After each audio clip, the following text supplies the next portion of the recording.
All right, so today we're going to be looking at section 10.5, which is all about the parabola. First, the definition of a parabola. It is another type of conic section you can see right here, and we've got a new definition for a parabola that's about the focus and a line called the directrix. So this point right here is called the focus, and then this line right there is called the directrix. And the parabola is defined as by a set of points that are equidistant from that directrix and the focus. So what that means is if I select this point right here, I measure the distance from the focus to that point and the point to the directrix, those two distances are the same. And that's going to be true for any point I select on this parabola. Those two distances are the same. I'm going to point way out here. That distance and that distance are equal. We've got some equations for a parabola here. You can see that there are going to be two different equations, one for if it's opening to the left or right, and then one for if it's opening up or down. Now, if it's opening left or right, the y part is squared and the x isn't, and then if it's opening up or down, the x part is squared and the y isn't. You can see that this part's kind of new.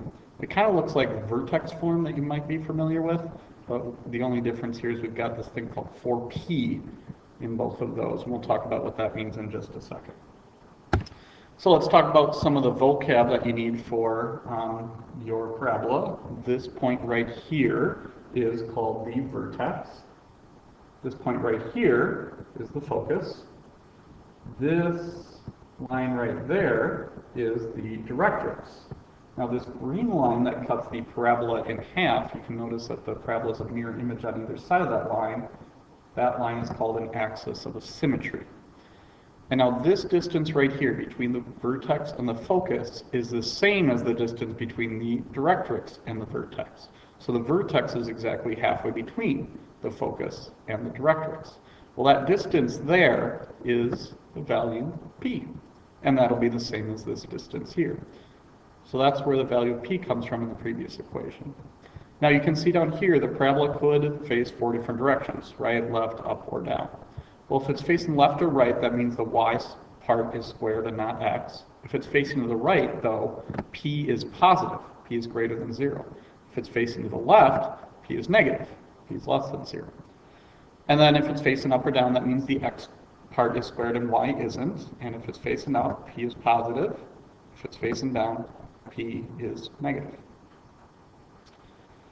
So let's look at how changing those numbers will affect the graph. So here's the graph of the parabola in standard form. You'll notice it opens up. If I drag this point, this is the x-coordinate of the vertex, so you can see that the parabola moves left and right if I change the value of h. K is the y value of the vertex, so if I change h, that moves the whole thing up or down. P is the distance from the focus to the vertex. If I make that larger, you can see the focus is now farther away from the vertex. You can also see that the shape of the parabola is now wider. So the larger p is, the wider our parabola gets. If p is small, that means our focus is close to our directrix and the parabola gets narrower. If p is negative, it flips down and it's opening down instead of up.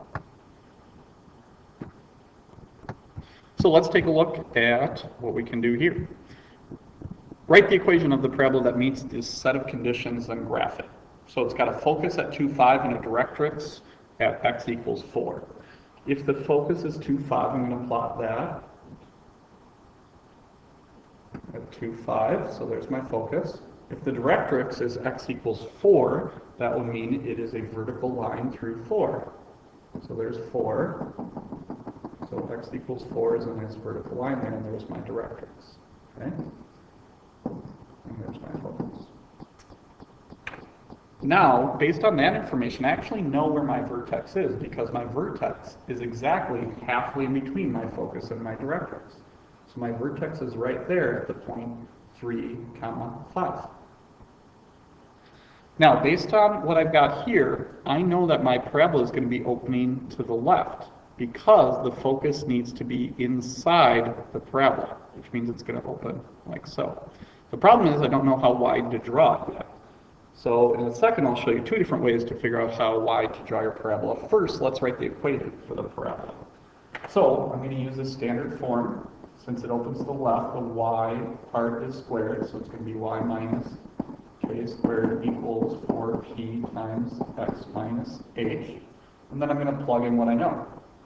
So I've got the coordinates of the vertex because I know my vertex is right there. So that point is 3, 5. So I'm going to plug in 3, 5 for k, and I'm going to plug in the 3 for x. All right. I also know the value of p, because p is the distance from the focus to the vertex, and that distance right there is 1. So I'm going to replace p with 1, so it's 4 times 1. But actually, p is negative 1 because it's opening to the left, not the right, so it's going to be 4 times negative 1 right there. And then I'll simplify that by multiplying 4 times negative 1, and I get 1 minus 5 squared equals negative 4 times x minus 3. And there is the standard form of my equation. So there's my equation, but I still haven't finished graphing it yet. Let's take a look at one way to figure out how to make the rest of the graph. Basically, I'm going to find another point on the parabola. And I'm going to do that by plugging a number into this equation. Now really, I could plug in any number I want for x or y to find another point on this parabola. I prefer plugging in a number right here for whatever is being squared, so that the math ends up being a little easier. And I'm going to just choose the number 0 for y. And again, I could choose anything I want. But I like plugging in a 0 because it's easy to do math with the number 0. So now what I'm going to do is I'm going to solve for x to find the x value that goes with the y value of 0 in this equation. So over here I get 25. I'm going to distribute the negative 4. Subtract 12. Divide by negative 4. And I get that x is negative 3.25. That means when y is 0, x is negative 3.25. So this parabola goes through the point negative 3.25, comma 0. And there's the point right there. Then I'm going to use the fact that I've got an axis of symmetry right here to get another point on the parabola. Because this point is 5 units beneath the axis of symmetry, which means there will be another point directly above it, 5 units above the axis of symmetry.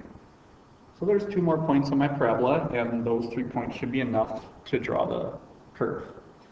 There is another way to get some more points on this parabola that I'd like to show you though, and that is actually using this definition of a parabola right here, using the fact that this point is equidistant from the focus and the directrix. So if I go to this line right here, or this curve right here, this point right there is 2 units away from the focus, and it's 2 units away from the directrix. So I know that that point right there will also be on my parabola.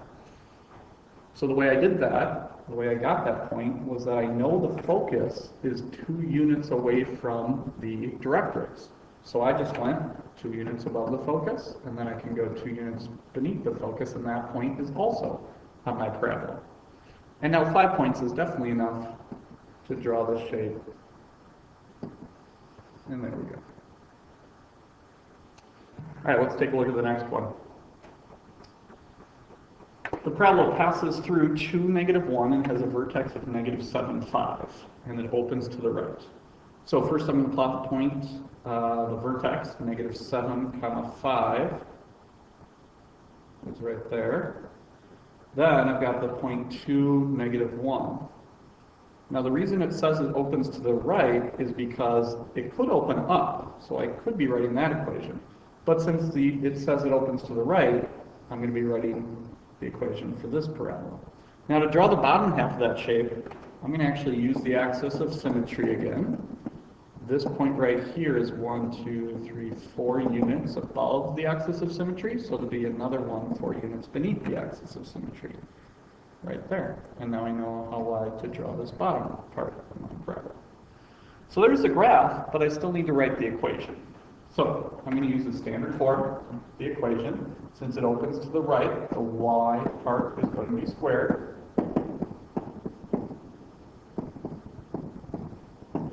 And now I know the vertex, So I know that that's h and that's k. Be careful where you put them. -5 goes right there with y. And -7 goes right here with the x term. The problem is I don't know the value of p. And I have no information about where the focus or the directrix are, so I don't know how far away they are from the vertex. So I'm going to have to find p a different way. And the way I'm going to find p is I'm going to use this point. Since the parabola goes through that point, I know that if I plug in a 2 for x, I should get a -1 for y. Which means if I plug in a -1 here for y, and if I plug in a 2 for x, this equation should be true. So I need to find the value of p that makes this true. So now all I have to do is solve for p. So I get 4 squared equals 4p times 9. And I get 16 equals 36p. So p is 16 over 36, which reduces to 4 over 9. So p is the value of 4 over 9. So if we're going to plot my focus, it would be 4/9 of a unit away from the vertex. So it'd be very close there. I don't need to graph it though. I'm going to write the final equation though using that information.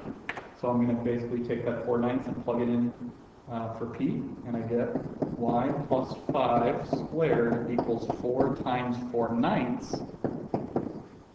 times x plus 7.